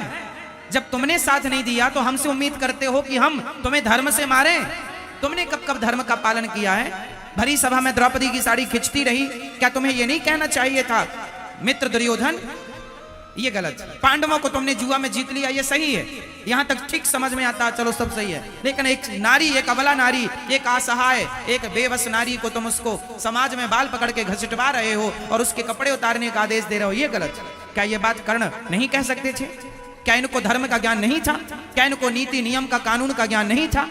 था तो चुप्पी क्यों साधे बैठे रहे? तमाशा क्यों देखते रहे? और तमाशा तुमने देखा है, धर्म का पालन तुमने नहीं किया तो तुम्हारे लिए भी नहीं किया जाएगा। इसलिए अर्जुन मार दो इसे, क्योंकि यह अधर्मी है और अधर्मी को अधर्म से मारना ही धर्म है, चाहे वो कर्ण ही क्यों ना हो। इसलिए मारना पड़ा। जब अर्जुन ने बाण मारा तो भगवान गए कर्ण के पास। कर्ण को बाण लगा था छाती में, तड़प रहे थे। तभी एक पंडित जी आ गए। पंडित जी ने, हे कर्ण, मेरी बेटी का विवाह है, थोड़ा सा हमें सोना दे दो। आप तो सुना है कि तुम किसी ब्राह्मण को अपने द्वार से लौटाते नहीं हो। अच्छा, कर्ण ने दान किया है खूब, इसलिए कर्ण का नाम दानियों में भी लिया जाता है, दानवीर कर्ण। दानियों में श्रेष्ठ दानी है कर्ण। तो कर्ण को पंडित जी मिल गए। पंडित जी, अच्छा, कर्ण जिस रथ पर बैठते थे वो रथ सोने का था, पर कर्ण ने पहले ही वो दान कर दिया था रथ को कि मैं मर जाऊं तो ये रथ पंडित जी तुम ले जाके तुम किसी को दे दिया, गरीबों को, भाई तुम ले जाना। एक पंडित जी आए, मेरी बेटी का विवाह करना है, बताइए। और छाती में बाण लगा है और पंडित जी मांगे जा रहे हैं। पंडित जी को भी जरा लगना चाहिए कि इस समय तो ना मांगे, लेकिन नहीं, वो परीक्षा थी, कर्ण की आखिरी परीक्षा थी। भगवान स्वयं ब्राह्मण का रूप बना कर गए, मेरी बेटी का विवाह है, कुछ मिल जाए। कर्ण ने कहा, तो मेरे पास कुछ नहीं है, क्या दूं मैं आपको, सब कुछ दे चुका हूं, समय कम है, प्राण निकलने वाले हैं। कर्ण को याद आया कि मेरे दांत सोने के हैं। कर्ण ने सोना दांतों में लगवाया था, कुछ दांतों में, पहले के लोग सोना लगवा लेते थे। तो एक पत्थर उठाकर कर्ण ने अपने दांत, सोचो छाती में बाण लगा है और आदमी अपने दांत तोड़ रहा है, किसके लिए? कि मेरे द्वार से आया ब्राह्मण, मेरे द्वार में आया अतिथि खाली ना चला जाए। और दांत जब उसके हाथ में रखा तो पंडित जी तो थे नहीं, ब्राह्मण के रूप में भगवान ही प्रकट हुए। वाह कर्ण, मैं मान गया, इस धरती पर जब भी वीरों में गिनती होगी तो उस वीरों में तुम्हारी गिनती होगी, इसलिए धरती पर एक ही वीर है और उस वीर का नाम है दानवीर कर्ण। भगवान ने कहा, कर्ण, मैं तुम्हारे इस धर्म से प्रसन्न हूं। माना कि तुमने अधर्म किया है जीवन में, तो तुम्हारे अधर्म का दंड तुम्हें मिल गया, लेकिन तुमने धर्म भी तो किया है। भगवान दोनों का हिसाब देते हैं साहब। अधर्म किया है उसका भी मिलेगा हमें, और धर्म किया है। भगवान ने कहा, बोलो तुम्हारी क्या इच्छा है कर्ण। कर्ण ने कहा, प्रभु अब मेरे बाण लग गया है। भगवान बोले, यदि तुम चाहो तो मैं तुम्हें जीवन दान दे सकता हूं, मैं मरे हुए को जीवित कर सकता हूं, कहो तो मैं तुम्हें अमर कर दूं। ना ना ना, अमर नहीं होगा। एक इच्छा है, क्या? मैं ऐसी जगह पर अपनी, जब मैं मर जाऊं तो मेरी चिता ऐसी जगह पर चिता बने जहां आज तक किसी की चिता ना बनी हो। तो भगवान समझ गए कि इस धरती पर 1 इंच ऐसी कोई जगह नहीं है जहां पर कभी ना कभी किसी ना किसी की चिता ना जली हो। क्या कहते हैं आप लोग? इस धरती पर एक भी भूभाग ऐसा नहीं है जहां पर कभी ना कभी किसी ना किसी की चिता ना जली हो। तब भगवान ने कहा, एक जगह है और वो है मेरी हथेली। तब भगवान ने अपने हाथ पर कर्ण की चिता लगवाई और अपने हाथ पर कर्ण का अंतिम संस्कार कराया। तुमने पाप किया है उसका दंड तो मिलेगा, पर जीवन में जो कर्ण तुमने पुण्य किया है उस पुण्य का तुम्हें फल ये है कि तुम्हें मैं अपने हाथों पे सजा रहा हूं, तुम्हें अपने हाथों पर धारण कर रहा हूं। तो ये है ईश्वर का न्याय। ईश्वर दोनों देते हैं, अच्छा भी देते हैं। और अब दूसरा समझो,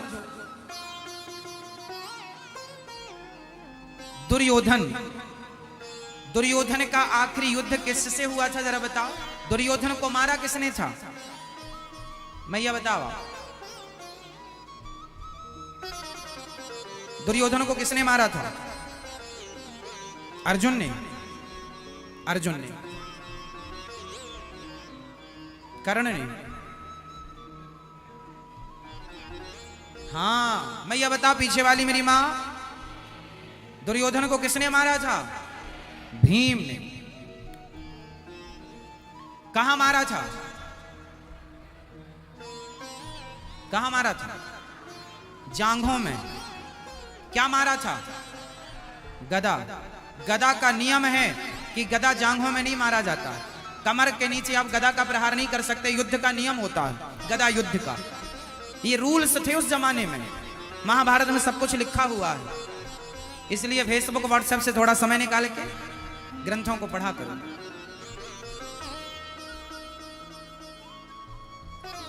है ना मेरी मां? गदा युद्ध का नियम होता है, गदा जांघ में नहीं मारते, पर भीम भैया ने कहा मारा?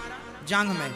जब युद्ध हो रहा था भीम भैया का और दुर्योधन का, उस समय दोनों के गुरुजी वहां पर आए। बताओ दोनों के गुरुजी का नाम क्या था? आप बताओ। दोनों के गुरु एक हैं। क्या नाम था? भीम भैया और दुर्योधन दोनों के गुरु, गदा गुरु एक हैं जिन्होंने गदा सिखाई है। वो कौन गुरु थे? हाँ, भैया बलदाऊ भैया, बलराम जी। वहां बलराम जी आए और बलराम जी ने देखा कि ये भीम तो दुर्योधन के जांघ में प्रहार कर रहा है, तो बड़े गुस्से में आ गए। अरे तुमने गदा युद्ध का नियम तोड़ दिया, तुमने जांघ में मारा, अब मैं तुम्हें मारूंगा। अब बलराम जी से कौन लड़ता? बलराम जी गदा लेके तैयार हो गए, भीम तुम्हें मार दूंगा। अब भगवान तक खबर गई, भगवान दौड़े दौड़े आए, भगवान श्री कृष्ण। भगवान ने दाऊ भैया को रोका, दाऊ भैया रोको रोको रोको, क्या हुआ? अरे कन्हैया देखो, इस भीम ने अधर्म किया है, ये दुर्योधन को गदा इसने जांघ पर मारी है, जबकि युद्ध का नियम है गदा का कि तुम जांघ में बाण नहीं मार सकते, जांघ में प्रहार नहीं कर सकते। प्रहार करो तो छाती में प्रहार करो। गदा का प्रहार ना तो आप सिर पे कर सकते, ना तो आप कमर के नीचे कर सकते, ये नियम है। और आपने जांघ में किया है, युद्ध का नियम तोड़ा है, मैं आज इसे मृत्यु दंड दूंगा। इसने अधर्म किया। तब भगवान ने दाऊ भैया को समझाया, भैया इसने अधर्म किया, माना कि भीम भैया ने अधर्म किया, इसकी जांघ पर बाण मारा, धनुष गदा मारा, पर बताओ ये दुर्योधन भरी सभा में जब द्रौपदी की साड़ी खिंच रही थी तो क्या कह रहा था? अरे द्रौपदी आजा, सारे कपड़े उतार दो इसके और आजा मेरी जांघों पर बैठ जा। बताओ क्या ये धर्म था? दाऊ भैया आप बताओ, बलराम भैया आप बताओ। दूसरे की स्त्री के कपड़े उतार कर कोई कहे कि तुम मेरी जांघ पर आकर बैठ जाओ, क्या ये धर्म है? और जब ये अधर्म ये दुर्योधन कर रहा था, तब बलराम भैया आप कहां थे? आज आप इसका पक्ष लेने आए कि अधर्म से मर रहा है। तो इसने जीवन में धर्म किया ही कब? अधर्म किया है। भरी सभा में इसने द्रौपदी का अपमान किया, उसको अपनी जांघ में बिठालने का इसने बोला कि आजा मेरी जंघा पर बैठ जा, बोला था दुर्योधन ने। जब इसने अधर्म किया तो अधर्मी को अधर्म से मारना ही धर्म है दाऊ भैया। इसके लिए अब धर्म का पहाड़ा ना पढ़ेंगे। ये कौन सा धर्मात्मा है? अरे धर्मात्माओं को धर्म से मारा जाता है, पर इन्होंने अपने जीवन में कब कब धर्म किया? चक्रव्यूह के युद्ध में, चक्रव्यूह में फंसा करके अभिमन्यु को और निहत्थे यानी मार दिया, निहत्थे अभिमन्यु को मारा। और जब मर गया अभिमन्यु तो मरे हुए अभिमन्यु के सिर पर लात इसके जीजा ने मारी और ये खड़ा तमाशा देखता रहा। मरने के बाद तो दुश्मनी मिट जाती है। मरे हुए अभिमन्यु के सिर पर लात मारा था जयद्रथ ने। वो कौन सा धर्म था? लाक्षागृह में बंद करके पांडवों को आग से जलाने का षड्यंत्र रचा दुर्योधन ने, कौन सा धर्म था? भीम भैया को जहर दे करके नदी में फेंक दिया, कौन सा धर्म था? इन्होंने कब कब धर्म का पालन किया है? रिश्ते में इसकी भौजाई भाई की पत्नी है, भौजाई भाभी है, द्रौपदी भाभी हमारे यहां मां होती है, मां उस मां के कपड़े उतार रहा है, ये कौन सा धर्म है? और आप कह रहे हैं कि गदा इसकी जांघों में मार दिया, अधर्म कर दिया। इसने कौन सा धर्म किया था? भगवान ने बलराम जी को वहां से विदा किया, बोले आप तो चलने दो, आप ना बीच बचाव करो, ये कितना बड़ा धर्मी है हमें पता है। बलराम जी गए, खूब पिटाई की। अच्छा, जांघों पर बाण इसलिए मारना पड़ा कि गांधारी मैया ने इसको बुलाया था कि तुम आंखों की पट्टी में कल उतारूंगी, तुम आ जाना सारे कपड़े उतार के, मैं तुम्हें देखूंगी, जो जिसे मैं देख लूंगी उस समय वो वज्र का हो जाएगा। तो ये सारे कपड़े उतार के जा रहा था, तो भगवान ने पत्ते की टॉवेल बना के इसकी ढकवा दिया कि कम से कम बड़े हो गए, अब तो निर्वस्त्र ना जाओ, कुछ तो कमर में ढक लो। तो इसलिए जांघ कमजोर रह गई। माता गांधारी ने आंखों की पट्टी खोली। आपको पता है गांधारी ने अपनी आंखों की पट्टी उतारी है जीवन में एक बार। कब उतारी बताओ? दुर्योधन को बचाने के लिए। जरा समझना, यहां माता गांधारी ने अपनी आंखों की पट्टी उतारी तो है, पर किसे बचाने के लिए? दुर्योधन को बचाने के लिए। काश माता गांधारी ने अपनी आंखों की पट्टी द्रौपदी की लाज बचाने के लिए उतार दी होती तो आज इनके 100 बेटे ना मारे जाते। इस प्रकार से एक नारी का अपमान होता रहा, तब गांधारी मां उन्हें बचाने ना गई, और एक दुष्ट दुर्योधन जो खुद की औलाद थी उसे बचाने के लिए आंखों की पट्टी उतार दी। जीवन भर की तपस्या उसके नाम कर दी। कितनी भी तपस्या दे दो पर अधर्मी बचेगा नहीं। इसलिए अपनी एनर्जी, अपनी शक्तियां धर्म को बचाने में खर्च करो। अपनी शक्ति, अपनी एनर्जी अधर्म को बचाने में खर्च ना करो, क्योंकि शक्ति भी चली जाएगी और अधर्म को तुम बचा भी ना पाओगे। कितने दिन बचाओगे? अधर्म कभी किसी के बचाए नहीं बचता, हाँ या ना? इसलिए अंत में जीत किसकी हुई? धर्म की। इसलिए आप लोग भी अधर्म का साथ छोड़ दें, क्योंकि भगवान तो धर्म के साथी हैं। धर्म का साथ दीजिए साहब, धर्म का आचरण कीजिए और धर्म का पालन कीजिए। महाभारत की बहुत सारी कथाएं हमें बहुत कुछ सिखाती हैं, लेकिन आप लोग तो महाभारत पढ़ने से बचते हैं। अरे घर में महाभारत नहीं रखना, क्योंकि महाभारत रखने से घर में महाभारत होता है। इस प्रकार की बातें आप लोगों ने फैला रखी हैं समाज में। क्यों नहीं पढ़ना? पढ़ना नहीं तो बनाया क्यों गया है? लिखा क्यों गया है? पढ़ने के लिए लिखा गया। अरे उसे पढ़ोगे तो जीवन में बहुत कुछ सीखोगे। चलो बताओ, एक प्रश्न का उत्तर दो आप। कर्ण ने दुर्योधन का साथ दिया, हाँ या ना? कर्ण ने दुर्योधन का साथ आखिरी समय तक दिया, हाँ या ना? दिया। अब बताओ कि कर्ण ने दुर्योधन का साथ देकर सही किया या गलत किया? फटाफट इस प्रश्न का उत्तर दो। कर्ण ने दुर्योधन का साथ देकर सही किया या गलत किया? जोर से। क्या किया?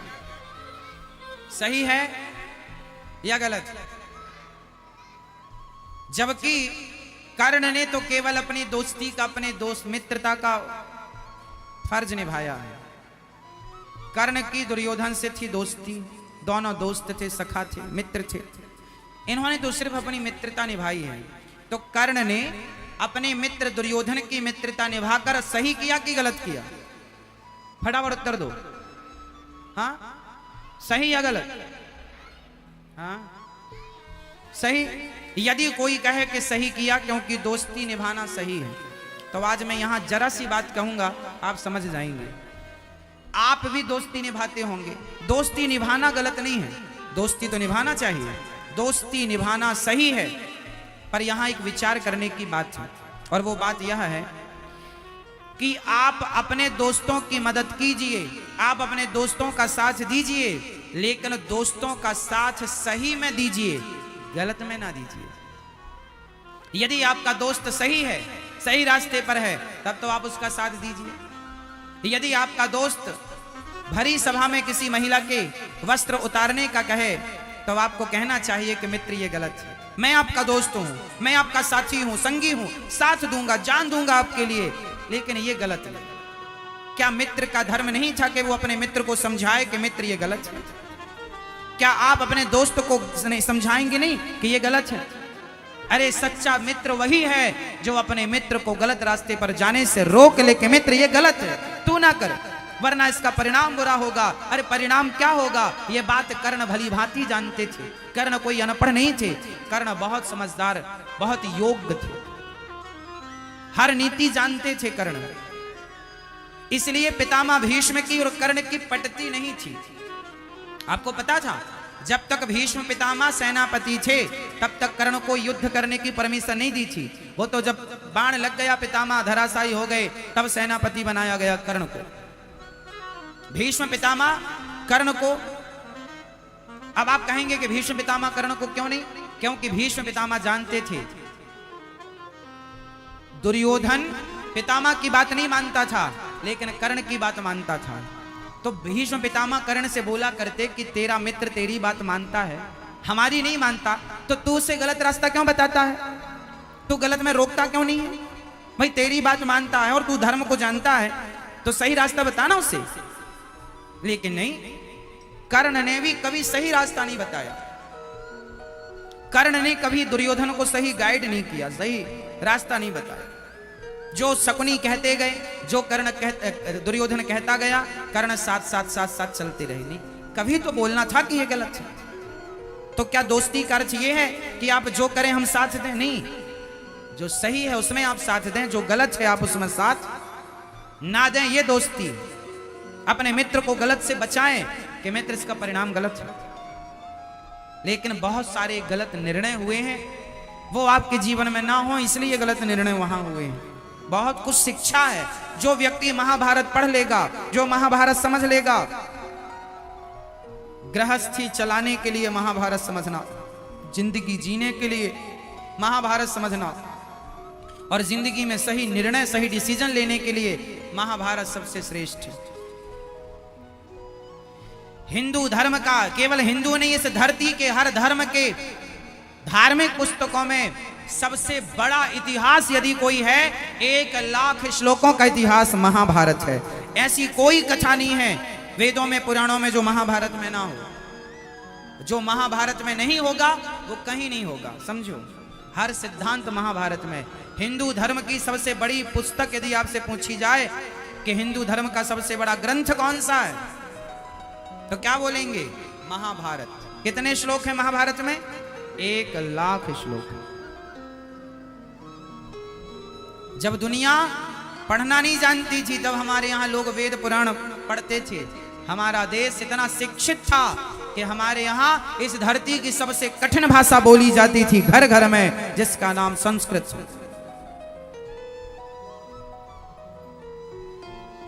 इसलिए मेरी माँ, थोड़ा पढ़ा करो, बच्चों को गीता पढ़ाओ, भागवत जी खरीद कर ले जाओ, रामचरितमानस ले जाओ, रखो, रखे रखे घर में दीमक ना लगने दो, पढ़ो, समय निकाल कर पढ़ो, जो लिखा है समझो, आप अपने जीवन में उसे अमल करें, चरितार्थ करें। बहुत सारा ज्ञान भरा पड़ा है। महाभारत के युद्ध में जब दुर्योधन मारा गया तो दुर्योधन तड़प रहा था, मृत्यु के शैया पर पड़ा। गुरु द्रोणाचार्य के पुत्र अश्वत्थामा आए और अश्वत्थामा ने कहा कि मित्र, मुझे मौका देते तो मैं पांडवों को जरूर मारता। पांडवों को मारने की कोशिश करने के लिए अश्वत्थामा चले और द्रौपदी के 5 बच्चे सो रहे थे। वो 5 पांडवों के थे, एक एक से एक बेटा, और 5 पांडवों की तरह दिखते थे। तो अश्वत्थामा ने 5 का सिर काट दिया इस सोच से कि ये पांडव हैं, और 5 बच्चे द्रौपदी के मर गए। जिस माँ के 5 बेटे मर गए, सोचो उस माँ को कितना दुख होगा। अश्वत्थामा को अर्जुन पकड़ने चले। अर्जुन ने जैसी पकड़ना चाहा, ब्रह्मास्त्र चलाया, अर्जुन शरण में आए। कृष्ण कृष्ण महाबाहो भक्तानां अभयंकरा, त्वमेको दह्यमानाना मपवर्गोऽसि संश्रते। हे प्रभु, हमारी रक्षा कीजिए। भगवान ने कहा तुम भी ब्रह्मास्त्र चलाओ। दानव ब्रह्मास्त्र चलाए, शांत किया भगवान ने दानव ब्रह्मास्त्र को। अश्वत्थामा को पकड़कर द्रौपदी के सामने लाया गया। अब द्रौपदी के 5 बच्चे मरे थे और 5 को मारने वाला हत्यारा अश्वत्थामा सामने खड़ा है। क्या करना चाहिए अश्वत्थामा को? अश्वत्थामा के साथ क्या करना चाहिए? द्रौपदी ने कह दिया इसे छोड़ दो। क्यों छोड़ दें? क्यों छोड़ दें? द्रौपदी ने कहा दया धर्म का मूल है, पाप मूल अभिमान, तुलसी दया न छोड़िए जब तक घट में प्राण।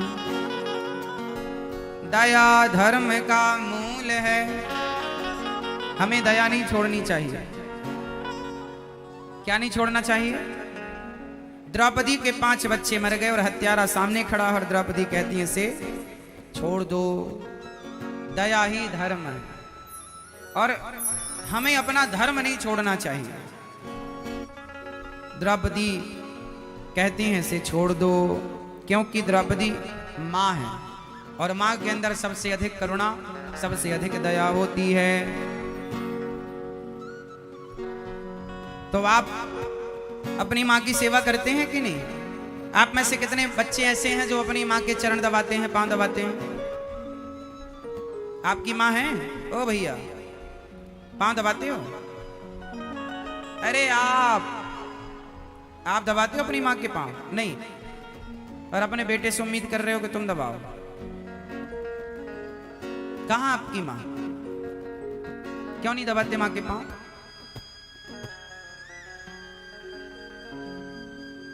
फुर्सत नहीं मिलती? जब आप छोटे से थे ना, तो आपकी माँ आपकी रोज मालिश करती थी, पांव पकड़ पकड़ के तेल लगाती हैं ऐसे।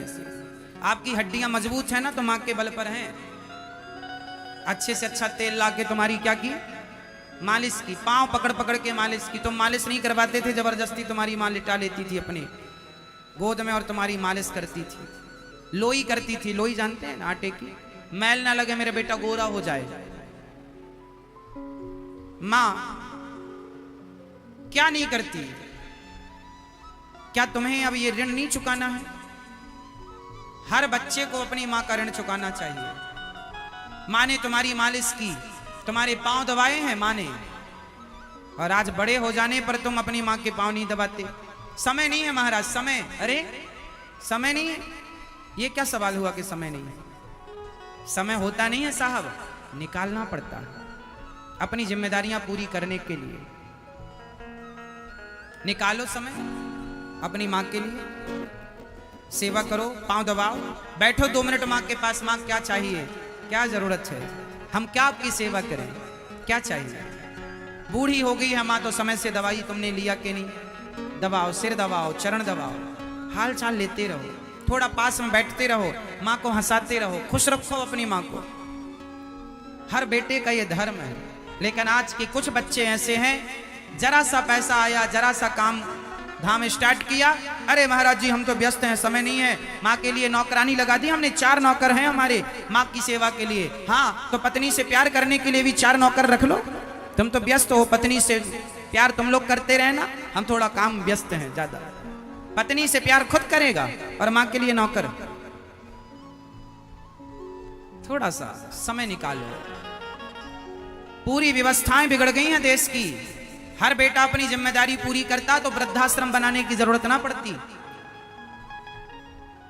हर बेटा अपनी जिम्मेदारी पूरी करता तो जब जरूरत थी वृद्धाश्रम बनाने की, जरूरत ही नहीं थी, मजबूरी में बनाना पड़ा। जब बेटे निकाल देते हैं हाथ पकड़ पकड़ के, तब बनाना पड़ा वृद्धाश्रम, गौरी गोपाल वृद्धाश्रम।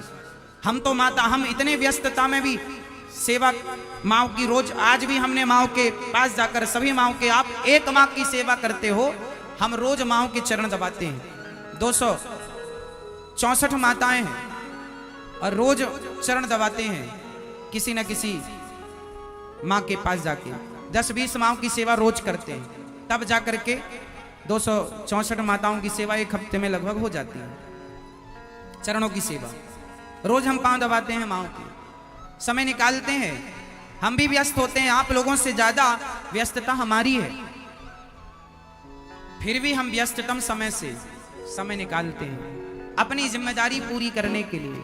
सिर्फ पत्नी हमारी जिम्मेदारी है ऐसा नहीं, सिर्फ बच्चे हमारी जिम्मेदारी है ऐसा नहीं, सिर्फ दुकान हमारी जिम्मेदारी है, जमीन जायदाद फैक्ट्री हमारी जिम्मेदारी है ऐसा नहीं, माँ और बाप भी हमारी ही जिम्मेदारी है। इन सारी जिम्मेदारियों में आप अपनी माँ बाप की जिम्मेदारियां भूल जाते हैं।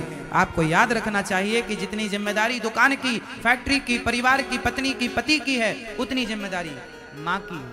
हाँ, मुझे इस दुनिया में लाया कौन लाया, मुझे बोलना चलना सिखाया। ओ माता पिता तुम्हें वंदन, मैंने किस्मत से तुम्हें पाया। ओ माता पिता तुम्हें वंदन, मैंने किस्मत से तुम्हें पाया। पूजा है तुझको पूजेंगे हरदम, माँ के ही अर्पण है ये मेरा जीवन। मेरी माँ एक मंदिर है और ममता पूजा है, एक वो ही भगवन है और कोई न दूजा है। ये मेरी कहानी है, प्यारी जिंदगानी है। आज हूँ मैं जो कुछ भी, मेहरबानी तेरी है। तेरे जीवन में खुशियाँ तमाम आएंगी, तेरे जीवन में खुशियाँ तमाम आएंगी। ले ले माँ की दुआएं तेरे काम आएंगी। माँ कहते हैं माँ की दुआ कभी खाली नहीं जाती, ये बात भगवान से भी टाली नहीं जाती। बर्तन मांज कर 4 बच्चों का पेट भर देती है माँ, पर उन 4 बच्चों से एक बूढ़ी माँ पाली नहीं जाती। कितनी बड़ी विडंबना। इसलिए आप लोग अपनी अपनी माँओं की सेवा करें। यही मैं आप लोगों से चाहता हूँ कि आप मुझे ये वचन दें कि आप अपनी अपनी माँओं की सेवा करेंगे। और गौरी गोपाल आश्रम में जो माएँ रह रही हैं, ये भी आपकी माँ हैं। इन माँओं के लिए भी आप लोग जरूर अपने हाथ बढ़ाएंगे सेवा के, ये सोच कर के हमारी ये माँ, ये भी हमारी माँ। आधा घंटा एक्स्ट्रा काम करना, ये सोचकर कि आपकी एक बूढ़ी वृद्ध माँ गौरी गोपाल वृद्धाश्रम में रहती है और आपका ये भाई आपके सहारे की अपेक्षा रखेगा। आप सबका साथ, आप सबका प्यार और आशीर्वाद के बल पर यहाँ इतनी बड़ी सेवा होती है। हम कोई फैक्ट्री नहीं चलाते, हम कोई बिजनेस नहीं करते, हम कोई नौकरी भी नहीं करते कि पैसा कमाएं। हम तो आपको कथा सुनाते हैं, आप लोगों से भिक्षा मांगते हैं और जो आप भिक्षा देते हैं उसी से माँओं की सेवा करते रहते हैं। यदि आपको लगे कि आपको भी इन सेवाओं से जुड़ना चाहिए तो आप भी जुड़िएगा, ये सोचकर के ये हमारी जिम्मेदारी है। भगवान की तुलना यदि किसी से हो सकती है तो सिर्फ माँ से। आपको पता है ईश्वर की तुलना किससे होती है? सिर्फ माँ से। भगवान की सकल सूरत कैसी होगी, कभी मिलेंगे तो बस आपकी माँ की जैसी होगी। देख लीजिएगा, ईश्वर ही माँ बनकर आए हैं। जिस व्यक्ति ने अपनी माँ में ईश्वर को नहीं देखा, वो पत्थर में भगवान को क्या देखेगा। इसलिए पहले अपनी माँ को भगवान मानो, पिता को भगवान मानो, गुरु को भगवान मानो, अतिथि को भगवान मानो, फिर आपको कण कण में ईश्वर का अनुभव होगा। जब आंख खुली तो हमें कोई और नजर नहीं आया। हमने बाप को बाद में जाना, हमने भाई को बाद में जाना, हमने बहन को बाद में जाना, हमने भगवान को बाद में जाना। हाँ या ना? पहले आप लोगों ने किसको जाना? पहले आप लोग दौड़ के माँ की गोद में चले जाते थे। जरा सा आपको खतरा दिखाई पड़े, भाग के घुटनों के चलना नहीं आता था, घुटनों के बल दौड़ के माँ की गोद में उछल जाते थे। हाँ? और बड़े हो गए तो माँ बुलाती है, बेटा जरा पानी ले आओ। समय नहीं है माँ, अब समय नहीं है। बेटा भोजन ले आओ, जरा सेवा कर लो, समय नहीं है। और छोटे से थे तो दौड़ कर माँ की गोद में उछलते थे। उस समय माँ की, बताओ जब आप छोटे थे तब आपका सबसे बेस्ट फेवरेट तकिया कौन सा था? सबसे अच्छा तकिया क्या है? इस धरती का सबसे अच्छा तकिया क्या है? कौन बताएगा? इस संसार की सबसे अच्छी तकिया क्या है बताओ? माँ का ये हाथ तकिया। जब माँ सोती है ना आपको तो तकिया इसकी लेती है, इस पर सुलाती है आपको। हाँ या ना? आपका शरीर में सो जाती है। जब आप सोते थे बिस्तर में तो माँ अपनी भुजाओं में आपको तकिया का सहारा बन करके आपको सुलाया करती थी। सबसे अच्छा चादर माँ का साड़ी का पल्लू, सबसे बेस्ट चादर। सबसे अच्छा गद्दा, सबसे अच्छा गद्दा माँ की गोद। सबसे अच्छा गद्दा, सबसे अच्छा गद्दा माँ की गोद। सबसे अच्छा तकिया माँ की बाजू भुजाएं। सबसे अच्छा चादर माँ का आंचल। और सबसे अच्छा पेय पदार्थ माँ का दूध। 6 महीने तक तो हमने रोटी नहीं खाई, चावल नहीं खाया, फल नहीं खाए, सिर्फ माँ का अरे खाना तो छोड़ो, पानी भी केवल माँ का, सिर्फ माँ का। करोड़ों एहसान है उस माँ के। तुम्हारा मल धोया, मूत्र धोया, तुमने कितनी बार अपनी माँ की गोद में छिछी सुसु कर दी, लेकिन उससे गुस्सा नहीं आया, प्यार से साफ करती है। और तुम बड़े हो गए और जरा माँ का करना पड़ जाए मलमूत्र तो तुम नाक से कोड़ते घूमते हो। बताओ धर्म क्या है? जिस माँ ने तुम्हारी सेवा की, क्या उसकी सेवा करना तुम्हारा धर्म नहीं है? आदमी अपने अपने धर्म का पालन कर तो ले, उसी धर्म के बल पर उसे लोक परलोक दोनों संवर जाएगा। लेकिन आज का व्यक्ति अपने धर्म को नहीं समझता। इसलिए ये दास अनिरुद्ध हम तो देखो करते हैं अपनी माओं की सेवा, जो बनती है जितनी बनती है अधिक से अधिक करने की कोशिश करते हैं, क्योंकि हमें पता है कि हमारे संग हमारा धन साथ नहीं जाएगा। इस धन से इन हाथों के द्वारा की गई सेवा हम सबके संग संग चलेगी, इसलिए सेवा कर लो, वो साथ चलेगा धन, ये तो सब यहीं छूट जाएगा, इसलिए आप भी करो। प्रिय भक्तों, अश्वत्थामा के सिर की मणि निकाल करके धक्के मार कर निकाला गया और अश्वत्थामा ने उत्तरा के गर्भ को नष्ट करने के लिए ब्रह्मास्त्र चलाया। उत्तरा दौड़ी दौड़ी भगवान की शरण में आई, हे प्रभु मेरी रक्षा करो। भगवान ने कहा क्या हुआ? मेरे पुत्र ने जन्म नहीं लिया और इसे मारने के लिए अश्वत्थामा ने ब्रह्मास्त्र चलाया। भगवान ने उत्तरा के गर्भ में प्रवेश करके उत्तरा के गर्भ की रक्षा की, क्योंकि भगवान की शरण में जो आ जाता है भगवान फिर उसे छोड़ते नहीं है, उसकी रक्षा करते हैं। और वो गर्भ का बालक ही परीक्षित कहलाए बाद में। उत्तरा के गर्भ में, उत्तरा किसकी पत्नी है? उत्तरा किसकी पत्नी है? अभिमन्यु की। और अभिमन्यु महाभारत में मर चुके हैं, पत्नी गर्भवती है, उसके गर्भ में पल रहे बच्चे को मारने अश्वत्थामा ने ब्रह्मास्त्र चलाया। तब वो दौड़कर भगवान की शरण में आई और भगवान ने उनके गर्भ की रक्षा की। वही बच्चा आगे चलकर परीक्षित हुए, जिन्हें सुखदेव भगवान ने श्रीमद् भागवत की कथा श्रवण कराई। इसके बाद भगवान जाने लगे द्वारिका। कुंती बुआ ने आज हाथ जोड़ करके कहा, कृष्णाय वासुदेवाय देवकी नंदनाय च नंद गोप कुमाराय गोविंदाय नमो नमः। आज कुंती बुआ ने भगवान से पहली बार कुछ मांगा। क्या मांगा बताओ? हे कृष्ण, हे देवकी पुत्र, बताओ आज मैं आपसे कुछ मांग लूं? हाँ हाँ मां मांग लो। दोगे? जरूर दूंगा मां। क्या मांगा बताओ? क्या मांगा मैया? कुंती बुआ ने भगवान से क्या मांगा? क्या मांगा आप बताओ? नहीं पता? क्या मांगा? दुख मांगा। दुख। एक लौती कुंती बुआ ऐसी हैं जो भगवान से दुख मांगती हैं। क्यों? हे प्रभु मेरे जीवन में सुख आएगा तो मैं आपको भूल जाऊंगी, दुख आएगा तो इसी बहाने आपका स्मरण बना रहेगा। हे नाथ मैं आपको कभी भूलूं नहीं, बस मैं आपका अखंड चिंतन करती रहूं।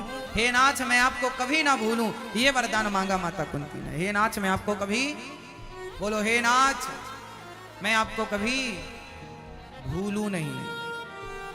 हे नाथ मैं आपको कभी भूलूं नहीं, सदा भगवान का स्मरण करो। कुंती बुआ ने सदा भगवान का स्मरण किया। कुंती बुआ से भगवान ने कहा, मां मैं आपको दुख नहीं दे सकता। अच्छा बताओ आपको दुख कौन देता है? आप कहते हैं ना महाराज जी हम बड़े दुखी हैं, बड़े परेशान हैं, बताओ आपको दुख देता कौन है? कौन देता आपको दुख? कौन देता है? मैया आपको दुख कौन देता है? पति? कौन दुख देता है आपको? मैया भाई आप बताओ आपको दुख कौन देता है? हाँ आपको दुख कौन देता मेरी मां? पत्नी? नहीं, ना तो पत्नी किसी को दुख देती, ना तो पति किसी को दुख देता, ना पड़ोसी किसी को दुख देते, ना हम किसी को दुख देते, ना आप किसी को दुख देते। इस संसार में यदि दुख कोई किसी को देता है तो हमारा अपना किया गया कर्म, हम जो भी कर्म करते हैं अच्छा या बुरा, हमारे द्वारा किया गया अच्छा बुरा कर्म हमें दुख देता है, वो कर्म हमें दुखी करता है।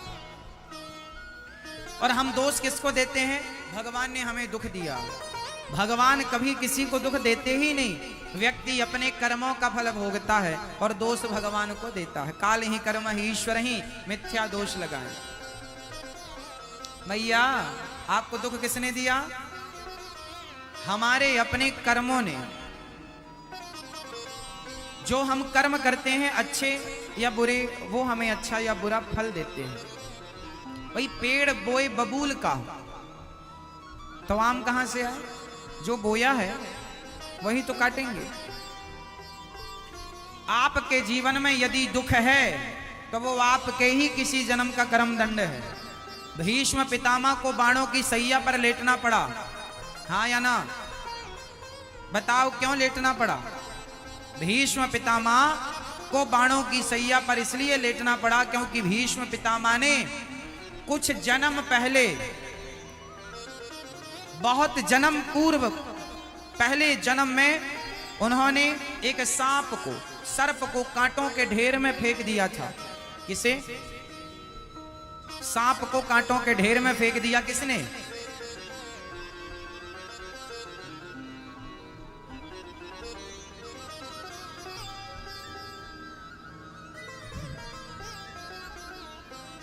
भीष्म पितामह ने। किसने फेंका? भीष्म पितामह ने एक सांप को कांटों के ढेर में फेंक दिया था कुछ जन्म पहले। इस जन्म में नहीं, पहले के जन्मों में कभी गलती की होगी, उस जन्म का दंड इन्हें इस जन्म में मिला। कांटों को, सांप को कांटों के ढेर में फेंका तो इन्हें बाणों की सैया पर लेट के उस कर्म दंड को चुकाना पड़ा। आपके जीवन में आया हुआ दुख किसी ना किसी जन्म का वो कर्म दंड है। हंस के भोगो या रो के भोगो, भोगना पड़ेगा।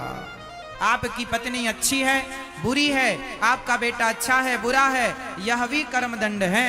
आपका बेटा आपको मारता है, यह भी किसी ना किसी जन्मों का कर्म दंड है, भोगना पड़ेगा। को ना काहू को सुख दुख कर दाता, निज कृत कर्म भोग सब भ्राता। हाँ, इसलिए हम तो किसी को दोषी नहीं मानते।